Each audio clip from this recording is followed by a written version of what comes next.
नमस्कार. स्टुडिओ संजीवनीमध्ये तुम्हा सगळ्यांचं पुन्हा एकदा मनःपूर्वक स्वागत. युगंधरा कादंबरीचा 5वा भाग ज्या वेळेला मी सादर केला त्यावेळेला आपल्याला काही विनंती वजा सूचना केलेल्या होत्या.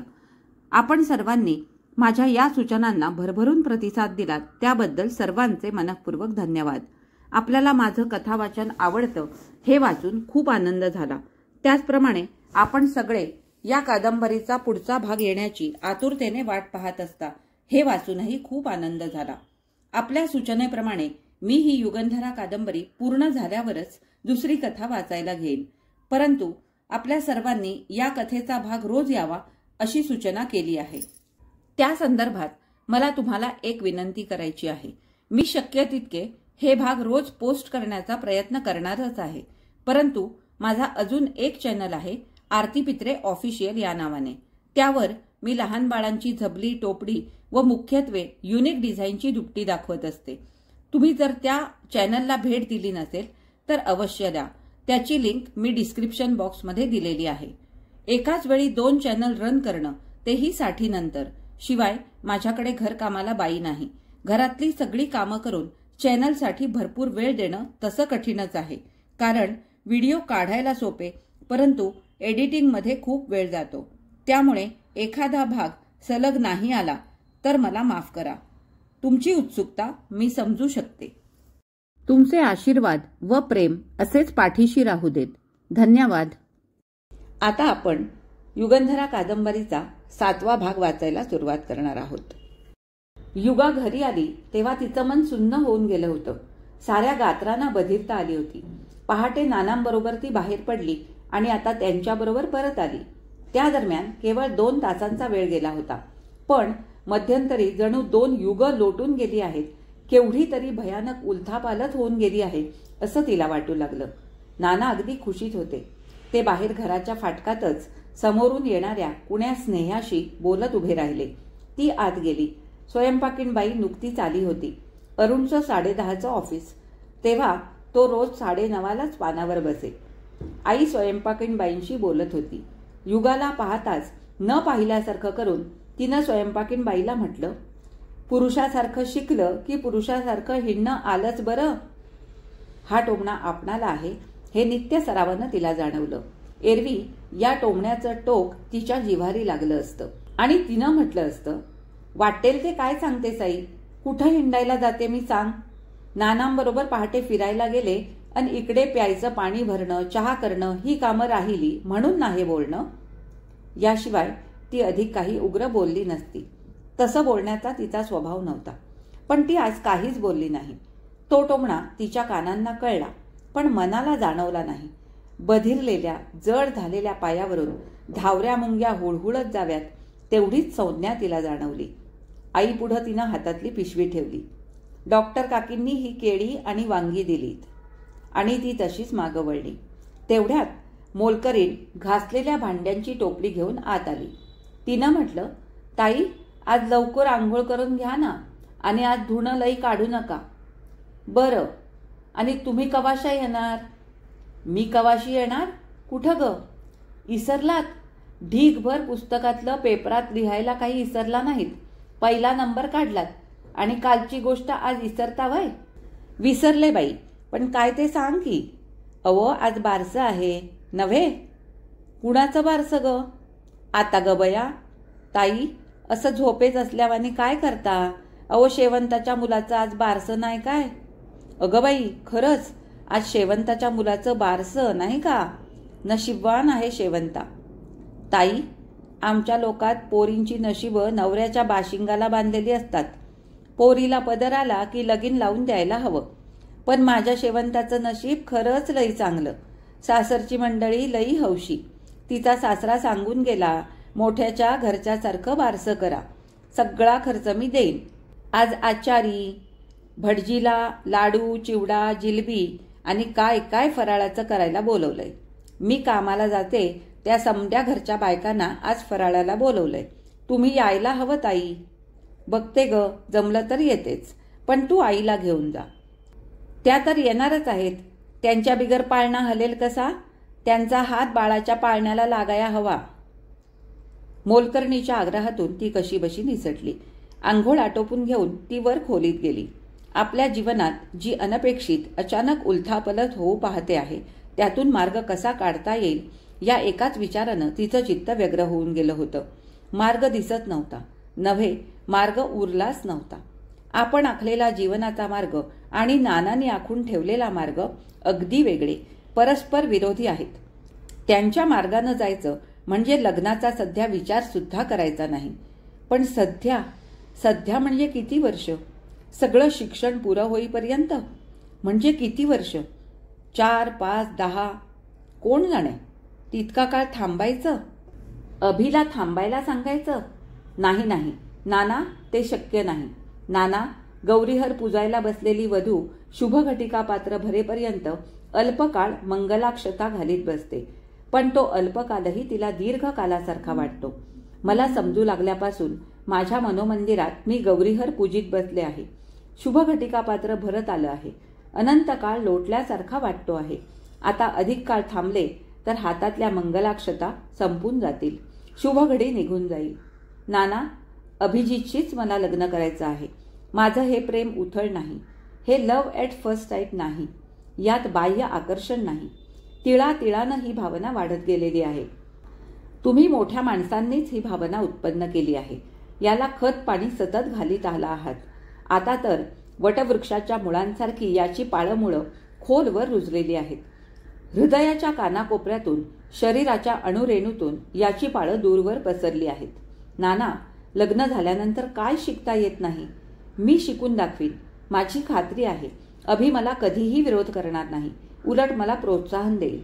नाना, खरं सांगू का, मला सुरेख संसार करण्याची इच्छा आहे. अभिचा संसार सजविण्याची इच्छा आहे. पण मी तुमच्या सगळ्या इच्छा पूर्ण करून दाखवीन. तुम्ही म्हणाल तितकं शिकेन. तोपर्यंत संसार गौण मानेन मी. युगंधर, अरे युगंधर! नाना हाका मारीत जिना चढत होते. रोज अरे युगंधर या संबोधनानं ती आनंदित होत असे. तिचा गर्व वाढत असे. पण आज तिच्या कानाला ते संबोधन अति कटू वाटलं. त्याची तिला चीड आली. अरे युगंधर, अरे, अगं नव्हे, अरे, कशाला उगीच मुलीला मुलाचं रूप देता? मी खरोखरच मुलगा असते तर पुढच्या शिक्षणासाठी लग्न अडून राहिलं असतं का? लग्न, संसार पुरुषाच्या शिक्षणाच्या आड येत नाही. नानांच्या हाकेला तिनं ओ दिली नाही. नानांचं तसं काही काम नव्हतं. पण आज ते भारी खुशीत होते. आपल्या खोलीकडे जाता जाता त्यांनी सहज कौतुकानं तिला हाक मारली होती. युगाला वाटलं नाना आता वर आले आहेत, त्यांना सरळ हे सगळं सांगून टाकावं. जीवाची उगीच घालमेल कशाला? ती झरझर आपल्या खोलीबाहेर पडून जिन्याच्या चौकटीत आली. पण तेवढ्यात तिची पावलं तिथंच थबकली. अंतर्मनातल्या विवेकानं तिच्या नकळत तिला मागं खेचलं. क्षणभर ती तिथंच उभी राहिली आणि मग मागं फिरून पुन्हा आपल्या खोलीत आली. नाही, नानांना हे सांगून उपयोगी नाही. त्याने आत्ताच डॉक्टर काकांकडे म्हटलंय ना की तिची असामान्य बुद्धिमत्ता केवळ संसारात फुकट घालवणार नाही, तिचं शिक्षण संपेपर्यंत तिच्या लग्नाचा विचार सुद्धा करणार नाही. मी हुशार निघाले, पहिले आले, हे माझं भाग्य की दुर्भाग्य? बुद्धिमत्ता स्त्रीच्या संसाराच्या आड येते का? यावी का? या प्रश्नांचा खल मी करणं योग्य नाही. नाना माझ्याविषयी फार मोठ्या आशा बाळगून आहेत. दादा बुद्धिमान असूनही त्यानं नानांना फार निराश केलं. तेव्हा त्यांचं सारं लक्ष, त्यांच्या आशा आकांक्षा आपणावरच केंद्रित होणार नाही का? सकाळी त्यांनी नाही का म्हटलं, युगा, मी फक्त वडिलांचं नाव कागदोपत्री कायम ठेवलं, पण पोरी तू आपल्या बापाचं नाव सर्वतोमुखी केलंस. तसं पाहिलं तर नानांनी आपल्या वडिलांसाठी केवढा स्वार्थत्याग केला. ते सहज दत्तक गेले असते. त्यांना कुठं परक्या घराण्यात दत्तक जायचं नव्हतं. स्वतःच्याच घराण्यात सख्या काकांना दत्तक जायचं होतं. ते दत्तक गेले असते तर आज केवढ्या वैभवात असते. पण वैभवासाठी, संपत्तीसाठी म्हणजेच स्वतःच्या सुखासाठी आपल्या जन्मदात्याच्या नावाचा त्याग करण्याचं त्यांनी साफ नाकारलं. वैभवापेक्षा, स्वतःच्या सुखापेक्षा दरिद्री पित्याच्या नावाचं मोल त्यांना अधिक वाटलं. ते नाव मिरवण्यात त्यांना मानसन्मान वाटला. केवढीही त्यांची पितृभक्ती, किती प्रखर कर्तव्यनिष्ठा. युगा, अशा कर्तव्यनिष्ठ बापाची तू मुलगी, लाडकी मुलगी. त्यांच्याविषयी तुझं काहीच का कर्तव्य नाही? दुपारपर्यंत तिनं आपल्या मनातला संघर्ष मिटवून टाकला. तो मिटवताना तिला फार प्रयास पडले. प्रतिकार शक्तीशी झगडताना तिच्या साऱ्या शक्ती संपुष्टात आल्या होत्या. कॉटवर ती डोळे मिटून निपचित पडून होती. आई तयार होऊन बारशाला जायला निघाली तेव्हा तिनं जिन्याच्या चौकटीतून हाक मारली. युगे, हातावर पाणी पडल्याबरोबर वर जाऊन झोपलीस. 5 वाजायला आले. त्या झोपण्याला काही ताळतंत्र? खाली ये. मी निघाले बारशाला. हे गेले लायब्ररीत. खाली कुणी नाही. दारं उघडी आहेत. मागची पुढची दारं तू लोटून जा. मी येते थोड्या वेळानं खाली. ये हवी तेव्हा, आई बडबडली आणि दारं लोटून घेऊन बाहेर पडली. युगा वर तक्तपोशीकडे पाहत तशीच पडून राहिली. आता माईंकडे जायचं होतं. हो, जे काही होणार होतं ते सगळं काही आता भूतकाळात जमा झालं. भविष्यकाळाशी त्याचं आता काही नातं उरलं नाही. आता जायचं तरी कशाला? नाही, जायला हवं. उद्या अभि यायच्या आत जायला हवं. माईंना सगळं सांगून टाकायला हवं. त्या विचारी आहेत. आपलं म्हणणं त्यांना पटेल. त्या निराश झाल्या तरी आपल्या निर्णयाचं त्यांना कौतुक वाटेल, अभिमान वाटेल. अभिला त्याच सारं समजावून सांगतील. आपणाला ते सांगणं जमणार नाही. छे, आपणाला धीर होणार नाही. स्वतःचा भीषण मृत्यू स्वतःच्या डोळ्यांनी बघवेल, पण अभिला नकार देऊन त्याच्या नजरेला नजर देवणार नाही. त्याचा आशाभंग बघवणार नाही. तर मग आता वेळ घालवता कामा नये. ती उठली, खाली आली, केस विंचरून तोंड धुवून वर गेली, कपडे बदलून तयार झाली.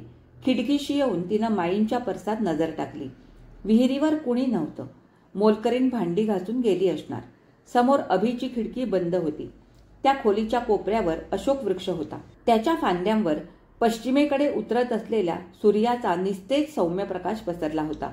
तिकडे ती बघत उभी राहिली. माईंना जाऊन काय सांगायचं? कोणत्या शब्दात सांगायचं? आपल्या तोंडानं सांगायचं? पण सांगवेल का? त्यापेक्षा चिठ्ठी लिहून पाठवली तर? त्याचवेळी 2 मऊ लुसलुशीत हातांनी तिचे डोळे झाकले गेले.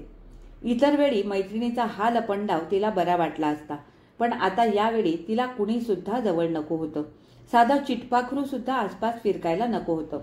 पलीकडे कपाटावरच्या कोपऱ्यात चिमणीनं घरटं बांधण्याचा उद्योग आरंभला होता. तिथं ती मघापासून आत बाहेर करीत होती. मध्येच खिडकीतून उडून जात होती. थोड्या वेळानं चोचीत काटक्या पाचोळा घेऊन आत घरट्याकडे येत होती. बिचारीचं काम गुपचूप चाललं होतं. आत बाहेर उडताना तिच्या चिमुकल्या पंखांचा जेवढा आवाज होईल तेवढाच. एरवी तिचा तो उद्योग ती मोठ्या कुतूहलानं आणि गमतीनं बघत बसे. तिची जाग तिला हवीहवीशी वाटे, पण आज ती हालचाल जाग तिला नकोशी झाली होती. ती हालचाल तिच्या विचारतंद्रीला अडथळा आणत होती. तिनं काहीसं त्रासून म्हटलं, माहीत आहे आशा आहेस ती. तुझे शेवरीचे कापसासारखे हात तेव्हाच कळतात. सोड डोळे. डोळे सुटले आणि त्याच क्षणी शब्द उमटले. बाईसाहेब, माझ्या पौरुषाचा आपण धडधडीत अपमान करीत आहात. शेवरीच्या कापसासारखे मऊ लुसलुशीत हात? असह्य अपमान. तिनं चटकन मागं वळून पाहिलं. अभिजित उभा होता. परिपूर्ण पौरुषाची सजीव मूर्ती समोर उभी होती. कॉलेजमध्ये शेवटच्या वर्षाला असताना त्याला सुदृढ आणि प्रमाणबद्ध शरीराबद्दल रौप्यचषक मिळाला होता. त्याला प्रवास चांगलाच मानवलेला दिसत होता. त्याच्या नेहमीच्या निरोगी तांबूस चेहऱ्यावर वेगळाच तजेला आला होता. मस्तकावरचे नेहमीचे दाट केस त्यानं कापून टाकून क्रू कट केला होता. असे अगदीच आखूड केस ठेवण्याची त्याला मधून मधून लहर येत असे. तिनं नजर उचलून निमिषमात्र त्याच्याकडे पाहिलं. तो तिच्याकडेच पाहत होता. त्याच्या अचानक आगमनाचा आघात तिला असह्य झाला. तिच्या साऱ्या देहातली शक्ती लुप्त झाली. ती मागं खिडकीला टेकली. तिच्या पापण्या आपोआप मिटल्या गेल्या. आपल्या मनाभोवती ती बांधित असलेला कर्तव्याचा मजबूत भुईकोट किल्ला वाळूच्या किल्ल्यासारखा एकदम ढासळून पडला. उराशी फुलवीत बसलेल्या सगळ्या स्वप्नांची समाधी बांधून त्यावर तिनं कठोर कर्तव्याचा हिमालय रचायला सुरुवात केली होती. तो हिमालय सूर्य येताच पार वितळून गेला. कर्तव्याच्या मगरमिठीतून सुटलेलं तिचं मन मोठमोठ्यांदा ओरडू लागलं. अभि, अभि, मला संसार करायचा आहे. तुझा संसार मला मांडायचा आहे. अभि, मला इथून घेऊन चल. दूर दूर, जिथं कर्तव्य हा कठोर कटू शब्द ऐकू येणार नाही, तिथं घेऊन चल. या क्षणी घेऊन चल. थोडा कालावधी झाला, जरा विलंब लागला तर कर्तव्याची मगरमिठी पुन्हा माझ्या भोवती बसेल. अभि, चल लवकर. अभिजित तिच्याकडे पाहत होता. ती मिटल्या नेत्री एखाद्या संगमरवरी मूर्तीसारखी निश्चल उभी होती. साक्षात मीनाक्षीच. आर्त आतुर भाव या सजीव चेहऱ्याच्या अणुरेणूत किती उमटून दिसत आहेत. अंतर्यामी विरह वेदनांचा सागर उफाळलेला स्पष्ट दिसतो आहे. मिलनासाठी हिच्या रक्ताचा कण कण पुढं झुकला आहे. उतावीळ झाला आहे. त्याचं हृदय उचंबळून आलं. तो पुढं झुकला आणि तिच्या कानाशी त्यानं हलकेच हाक मारली. मीनाक्षी देवी. युगा. युगा भानावर आली. सावध झाली. तिनं डोळे उघडले. घसरलेलं वस्त्र सावरावं तसं तिनं आपलं मन आवरलं. पंचेंद्रियांना सावध केलं. त्याच्यापासून दूर सरत तिनं किंचित हसत म्हटलं, तू तू आता कसा आलास? हातातली तलम रेशमी साडीची घडी. मघा याच घडीनं त्यानं तिचे डोळे झाकले होते. ती घडी उपरण्यासारखी तिच्या गळ्याभोवती टाकून त्यानं म्हटलं, विमानतळ अजून आपल्याकडे झाला नाही. 10व्या पंचवार्षिक योजनेत त्याचा समावेश झालेला आहे. रेल्वेला फाटा इथवर फोडायचा की नाही तो प्लॅन विचाराधीन आहे. तेव्हा आलो एसटीनं. गाडीत नगीन शेठजी भेटले. त्यांची गाडी त्यांना घ्यायला स्टँडवर आली होती. तेव्हा 6 मैल बस प्रवास टळला. बैस ना. गळ्याभोवतालची साडीची घडी बाजूला काढून ठेवीत तिनं म्हटलं, माई म्हणाल्या तू उद्या येणार आहेस म्हणून. हो, खरं म्हणजे आणखी 2 दिवस राहायला हवं होतं. कारण माझ्या मद्रासी मित्राच्या मुलाचा पहिला वाढदिवस होता. तो सोडीत नव्हता. मग त्याला एवढं तोडून कशाला आलास? तिचा स्वर संथ पण काहीसा रुक्ष होता. त्यानं तिच्याकडे किलकिली नजर करून पाहिलं. मग हसून म्हटलं, न येऊन सांगतो कुणाला. इथं कुणीतरी एवढ्या जोर जोरात खेचत होतं की माझा अगदी नाईलाज झाला. विचार केला, या जबरदस्त खेचाखेची काही तुटण्यापूर्वीच आपलं शहाण्यासारखं हजर होऊन जावं. युगानं आवंढा गिळला. त्याचे ते शब्द आपल्या कानात शिरू नयेत असं तिला वाटत होतं. पण ते केव्हा शिरून मनावर आदळले होते. मनानं तो घाव झेलून म्हटलं, काही तुटण्याचं काय? सारं काही तुटलं आहे. तुटायचं काही उरलं नाही. पुन्हा तिनं आवंढा गिळला आणि म्हटलं, केव्हा आलास? आत्ताच 15 मिनिटापूर्वी. मी आता येणार याची माईला कल्पना नव्हती. ती कुठं बाहेर गेली.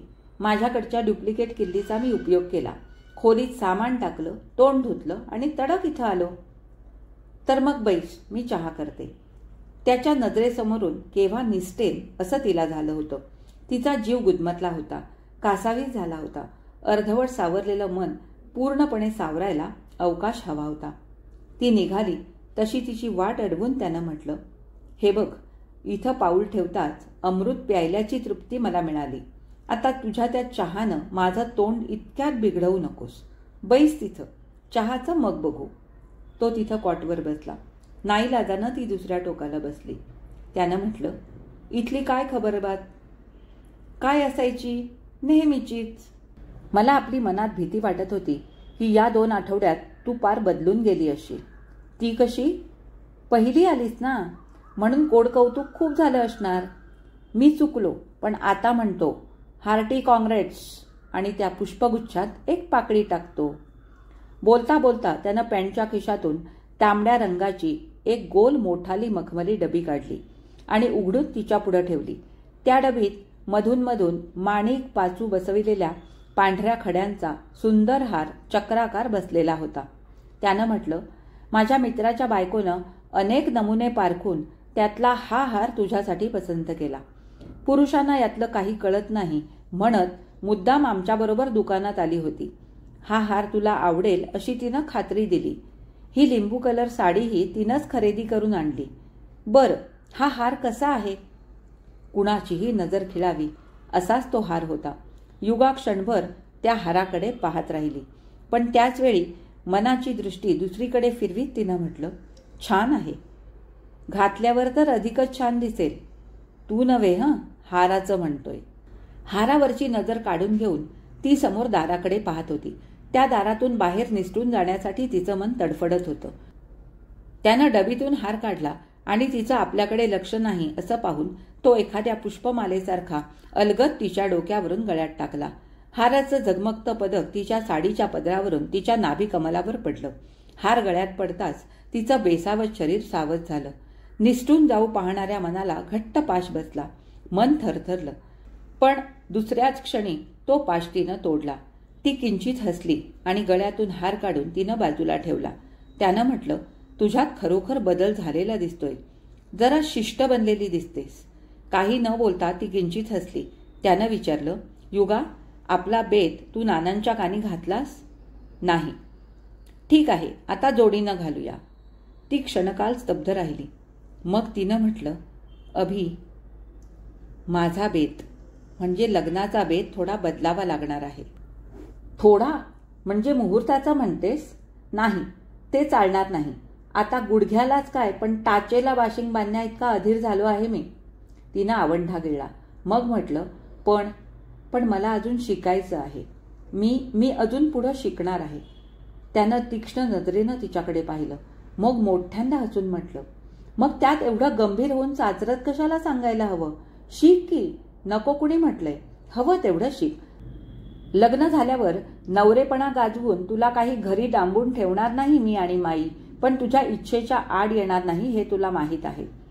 हो, पण अभि, हे बघ युगाराणी, पूर्वीच्या राजकन्यांनी अनेक पण लावले आणि ते सगळे पण राजपुत्रांनी जिंकले. ते कधीही हरले नाहीत. तेव्हा आता नवीन पण लावण्यात उगीच वेळ फुकट घालवू नकोस. पण संसार आणि शिक्षण दोन्ही जमणं मुळीच कठीण नाही. जुळवलं की दोन्हीही जमतं. तो जमवून घेत होता, जुळवून घेत होता, पण तिला ते नको होतं. तिला विरोध हवा होता. तिला तोडायचं होतं, जोडायचं नव्हतं. आणि विरोधाच्या ताणाशिवाय ती तोडणार कशी, तुटणार कसं? पण त्याच्या शब्दात विरोध नव्हता, स्वरात विरोध नव्हता, साधा पुरुषी कठोरपणा सुद्धा नव्हता. पुरुषाच्या ज्या मृदू भावनेनं, आर्जवानं प्रेयसीचं हृदय प्रसन्न होतं, मन फुलतं, त्या आर्जवी मृदू भाषणानं आज तिचं मन होरपळून गेलं. चिडून उठलं. हृदबंधाचा चिवट धागा तिनं आवेशानं ताडकन तोडला. तिनं म्हटलं, माझी बुद्धिमत्ता मला संसारात फुकट घालवायची नाही. मी खूप शिकायचं ठरवलंय. मी संशोधन करणार आहे. लग्नाचा विचार मी सध्या सोडून दिलाय. तिच्या शब्दांपेक्षाही तिचा स्वर कठोर होता, जीवघेणा होता. भीषण भूकंपानं हादरावं तसा हादरून तो ताडकन उठला. काय म्हणालीस? त्याच्या स्वरात आघात बसल्याचा कंप होता.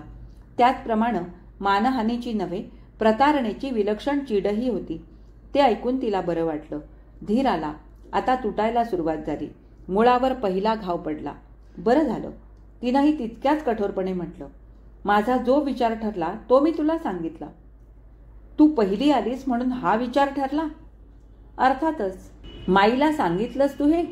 नाही, मला सांगायचा धीर झाला नाही. आणि मला सांगायचा धीर झाला? ती काही बोलली नाही. तो तिच्याकडे पाहत होता. तिची दृष्टी दुसरीकडे होती, तरी तो आपल्याकडे तीक्ष्ण नजरेनं पाहत आहे हे तिला जाणवत होतं. तो तिच्याजवळ गेला. त्यानं विचारलं, युगा, तू चेष्टा तर करत नाहीस? त्याच्या स्वरात वेदना होती, आर्तता होती, आर्जव होतं. तिचं चित्त विचलित झालं. हृदय उफाळून आलं. पण नाही. हाच कसोटीचा क्षण. या एका क्षणानं भलती उलथापालत होईल. तिनं निर्धाराची ढाल हाती घेतली. नाही, चेष्टा कशी करीन? जे सांगते ते खरं आहे. पण एकाएकी असा विचार येण्याचं कारण आत्ताच सांगितलं ना. रिझल्ट लागल्यापासून भलतीच आकांक्षा माझ्या मनात प्रज्वलित झाली. आणि तुझ्या प्रज्वलित आसुरी महत्वाकांक्षेत माझ्या आशा इच्छांची तू राखरांगोळी करून टाकणार असंच ना? तिनं काही प्रत्युत्तर दिलं नाही. पण तिचं मन आक्रंदून म्हणत होतं, अरे, तुझ्या नव्हे, माझ्या सगळ्या इच्छा आशांची राखरांगोळी झाली आहे. ती दगडी पुतळ्यासारखी निश्चल उभी होती. ती काहीच बोलत नाही असं पाहून त्याची चीड अनावर झाली. आवेगानं तो तिच्या अगदी जवळ गेला. तिचा दंड धरून जोरानं हलवीत त्यानं म्हटलं, उत्तर का देत नाहीस? बोल ना. असंच ना? त्याच्या मजबूत हाताची पकड लोखंडी होती. त्याच्या क्रुद्ध स्वरात भडकलेल्या अग्नीची ज्वाला होती. त्याचा क्रोध, त्याचा संताप तिला माहीत होता. लहानपणी अनेक वेळा तो संताप तिच्या पाठीवर, गालांवर उमटला होता. त्या संतापासाठी त्याने माईंची, आईची, स्वयंपाकीण काकूंची सुद्धा बोलणी खाल्ली होती. तिला वाटलं तेच आताही होणार. होऊ दे, झालं तर चांगलं. त्यानं तिचा घट्ट पकडलेला दंड गदागदा हलवून म्हटलं, गप्प का? उत्तर दे. काही तर बोल. बोलते. माझ्या या आसुरी महत्वाकांक्षेत माझ्या लग्नाच्या, माझ्या संसाराच्या सगळ्या इच्छा आशांची माझ्या हाती मी होळी पेटवली आहे. आवेगानं बोलता बोलता तिनं जोरात हिसरा मारून आपला दंड सोडवून घेतला. त्या हिसक्यानं तो दचकून 2 पावलं मागं सरकला. तिच्या एरवीच्या सौम्य स्नेहार्द्र चेहऱ्याचे स्नायू कुठच्या तरी दुर्दम्य निर्धारानं ताठर झाले होते. विलक्षण कठोर दिसत होते. त्या कठोर निष्ठुर चेहऱ्याकडे पाहत त्यानं म्हटलं, स्त्री जातीला असामान्य बुद्धिमत्ता असणं चांगलं नाही. सौंदर्यासारखा असामान्य बुद्धिमत्तेचाही तिला कैफ चढतो. सभोवतालचं जग तिला तुच्छ दिसू लागतं. अहंकाराने ती आंधळी होते. तिनंच पोसलेली, तिनंच वाढवलेली प्रीती तिला पायाखाली तुडवायला काही एक दिक्कत वाटत नाही. क्रोधाच्या आवेशात बोलता बोलता श्वास घेण्यासाठी तो क्षणकाल थांबला. लगेच त्यानं विचारलं, माझ्याशी तुला लग्न करायचं नाही?